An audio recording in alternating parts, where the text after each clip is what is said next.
GURPS Close Combat today. Welcome back. We're going to do another little walkthrough of what close combat can look like in GURPS. Now, all these rules are always a kind of a brief overview. There are a lot of additional advanced rules you can add. Sometimes if you want to just play a basic old school kind of dungeon crawl, sometimes you want to take away from these rules even that I'm showing. We certainly have done that, just keeping things to the very basics, just allowing everybody to always just use a move and attack maneuver for free without the negative. So GURPS is certainly able to allow you to tweak that, fine-tune that to your preferred difficulty. But today I'll go over just kind of some of the rules used in the basic set, and of which there are more than enough for our games. We don't usually even use all of them. But say we've got a monk-looking guy here. I think he's a little bit monkish looking. And we've got a defender, a stout-looking defender. I guess he actually kind of looks like he might be a dwarf, but we'll say he's got a mace and a shield. And say we've got our monk, and so in GURPS combat, there is this notion of close combat. If somebody gets into your hex, if they share a hex with you, today we're going to be actually gridless, but I'll use the range ruler. If you close on somebody and you get into their hex, you are known to be in close combat. Now, while in close combat, you cannot strike that person with any weapon other than a close combat weapon. What are close combat weapons, you may ask? Things like small things like brass knuckles. Certainly your elbows, fists, feet, headbutts, any natural weapon. Unarmed attacks are close combat. A knife is close combat, a short sword is not. So that's where we draw the line. Now, once you're in close combat, some special rules come into effect. The biggest one being shields. Shields become a liability in close combat. So if you're playing a monk, you've probably upped your speed so that you can move around and close with people quite quickly. And you're probably pretty decent at parrying and dodging as well, but that'll help anybody's situation. Say, so if you're that monk and you get in close combat, you get in touching right into the same hex. I've got, yep. And this guy, say, has a shield. As you attack him, he must defend with a negative applied because of his shield. So you take the defense bonus of the shield and subtract it from any dex-based rolls. So that means his parry is going to be negative the defense bonus. He cannot even attempt to parry with his weapon. He has to parry kind of with his fist. I usually, as GM, I kind of get a little loose on that. I allow you to parry kind of with your forearm. If you're holding a mace, you can still throw your forearm up to try to block a punch, for instance. The mace in the hand of this defender with this shield and mace, he would not be able to even attack the monk back with that mace. He can kick, of course, he can headbutt, he could try an elbow or a knee thrust or something like that. Basically, he's near helpless until he's on his turn. He may step back. When you get an attack maneuver, you get a free step. So he could step back and attack this guy. So that's where things are not overpowered, the kind of police that way. If you're the monk, you do have to be smart. If you close and unleash a flurry of blows, rapid strike as it's known in GURPS, it is best to have some movement left so that you can then finish by stepping away.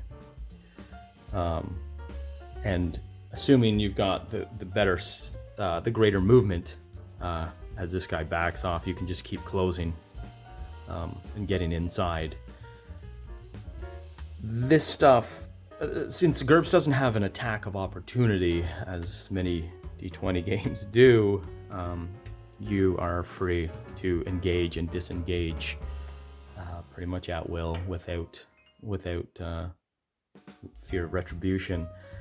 The only way you could get attacked as you close and disengage is if this guy indeed had a higher initiative, faster reflexes, and was holding his attack until you closed, and then he would get to interrupt you and smack you.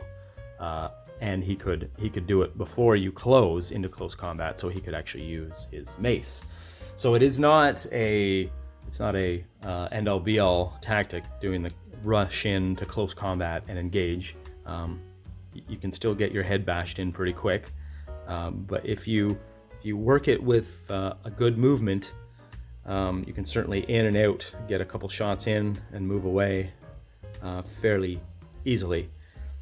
The decision making comes in when, with GURPS, with its maneuver selections, if you move an attack, if you want to use your full movement, say 6 for this guy, you need to move an attack, and that drops your attack down to 9 or -4, whichever's worse.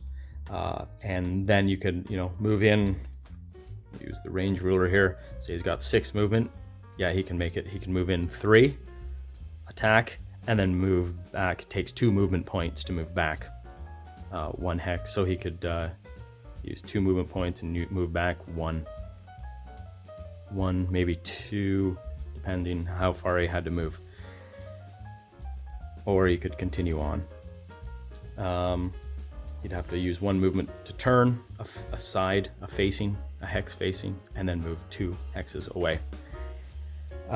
The other option, otherwise you're moving, when you just do a normal attack maneuver, you step. You get a free step and you can attack. You can move, you can step forward or step backward, and that's it, which isn't going to cut it, obviously, for our mobile kind of defenseless monk who has no shield.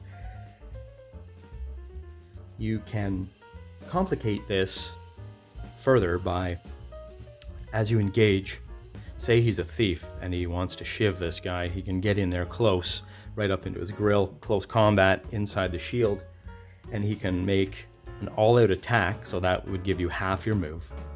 So he'd still get 3 hexes if he had a 6 movement.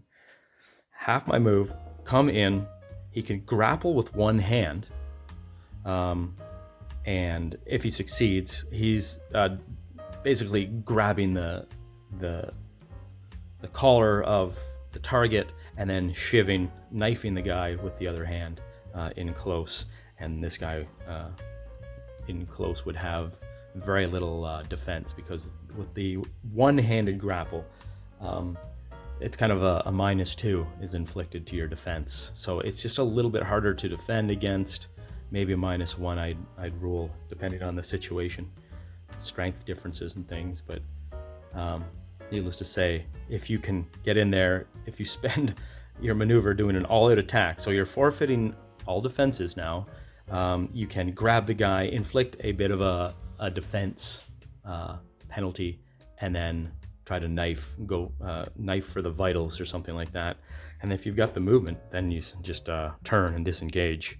So if he moved in, if he has 3 movement, if he was lucky enough to kind of be already close, move in, and then turn and move out too, to get out of this guy's range, out of his range of a step and attack. All you need to do is force him to move and attack, and then he's going to have a lot less chance of hitting you. Anyways, that's some very brief, quick overview of how GURPS Close Combat can look. Lots of permutations there you can add, disengaging, engaging, knifing, lots of unarmed strikes and techniques such as knee thrusts, elbows, headbutts, eye gouges, grapple with one hand and stab, or double hand grapple and throw, or pin, or run in and slam attack. Lots of good stuff there to be had in close combat when you want to get into the nitty gritty. But this can be really make or break for a character class like a monk who's generally unarmored and unarmed. So they got to have their tactics kind of down, and a good dodge is always helpful for the monk character. Roll on.